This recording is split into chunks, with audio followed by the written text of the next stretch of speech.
Good evening.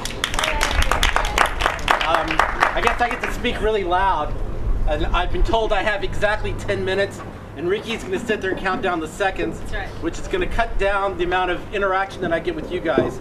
Also, if it wasn't for Sun, I wouldn't be here. Maybe a lot of you wouldn't be here, and a lot of things that are going on the internet would not be here, which is basically what I want to talk about. Not just Sun and open source. Anybody who can't see the slides, too bad. Just got to scoot in closer somehow. I also want to talk about what happens behind the scenes. I have two basic messages. Like I said, I've got 10 minutes. It's going to go fast. This is my first message. Don't say anything. Just show of hands. Who knows what that means? Oh no, only 2 people. Not enough geeks here. Oh, 3. Not enough geeks. All right. It stands for there ain't no such thing as a free lunch.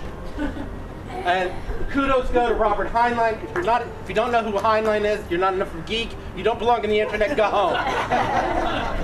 Just so you know, I've been on the internet for 24 years doing this. The whole idea there ain't no such thing as a free lunch is that all of you are doing blogs, you're doing websites. There's a lot of things that go on behind the scenes that you need to be aware of.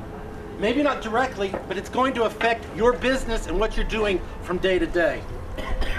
This is my next message. Really wonderful. This is even in the beautiful holy city of Jerusalem. This is still okay for a slide. I won't even ask anybody if you know where it is. I'll just go ahead and tell you. This is in Prague. Why is it there? Because when I took the picture, it said it epitomizes what happens in the technical architecture that goes on behind a website. Huh? What do I mean? Good architecture means it's balanced, it's well thought through, it's classic, it's modular. Look at this, there's images on images on images that keep repeating itself, and it's elegant. The same thing has to be with a website. The same thing has to be with architecture, the technical architecture that your service providers have to provide for you. Same thing has to be with anything we're doing. It should also abide by the same types of rules. So, what happens in a website? Well, best thing is, all of you've got these great ideas. I've been hearing these people, yeah, I started this idea, it's not getting traction. I've started this, we're going to try to push it out. We've got marketing to do. All of these started out as ideas. All these started out as ideas that somebody said, hey, why don't I do X? The classic is Facebook. Anybody know where Facebook started? Don't answer, just show hands, we don't have time. Oh, most of you do. So keep your hands up. Most of you know that it was actually a dating site. So you can keep track of who was hanging out with who, and I won't use other terms. And it grew from there. I said no questions, not until the end. Nope, no time left. All right, all of these started off like that. So what happens? You got a great idea, you put it down on paper, you build a business plan, then you go find a technical geek. Some guru's gonna say, oh, I can build that for you. How long will it take? Well, if I sleep, it might take me 2 days. If I don't sleep, you'll have it tomorrow. So you go in and he starts coding. You don't know what he's coding in. I'm like, you may or may not know the difference between PHP, Java, JFS, or whatever else. You may not need to, but you have to know whether or not it's going to scale. Ooh, I love the background music. You've got to know if it's going to scale, because the best and worst thing that can ever happen to you is unexpected success. Sudden success is the best and the worst thing. It's the best because that's when you know you made it. That's when you know some other company with a lot of money is going to come and say, I'm buying you out. They write the check, you walk away, and you smile just like that. The worst thing is sudden success, because all of a sudden, well, let's put it this way. How many people know what Twitter is? How many of you are on Twitter? The worst thing that could ever happen to Twitter is Paris Hilton. Paris Hilton gets on Twitter, forget it, guys, we're all out of it. 150 billion people around the world will be following Paris Hilton. And those machines that are running Twitter are going to fall. They already fall, what, once a week, twice a week? They're going to fall, and they ain't coming back.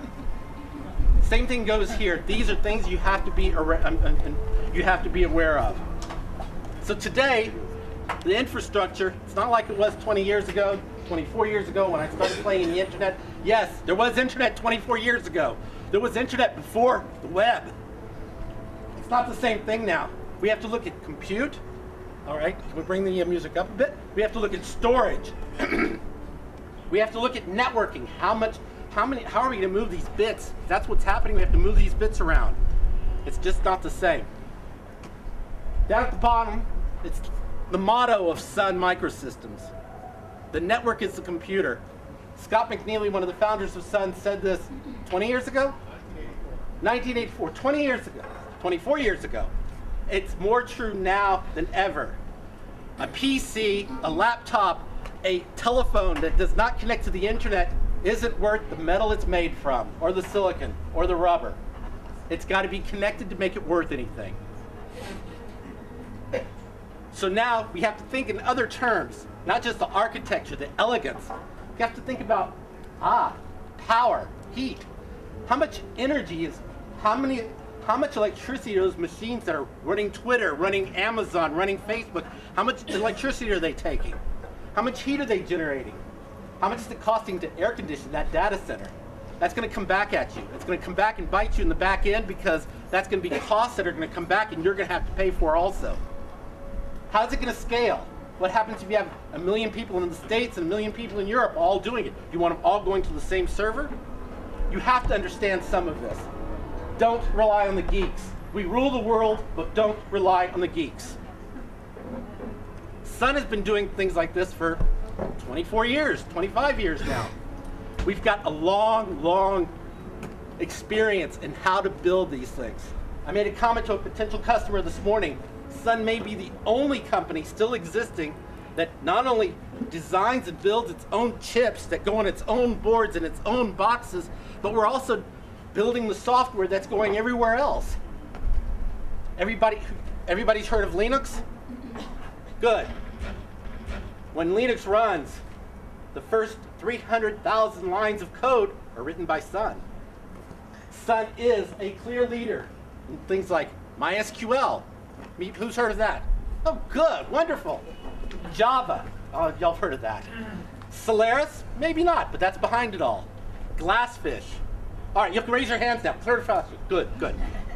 That's what you have to start hearing about. It's going to be running all of your sites in the next few years.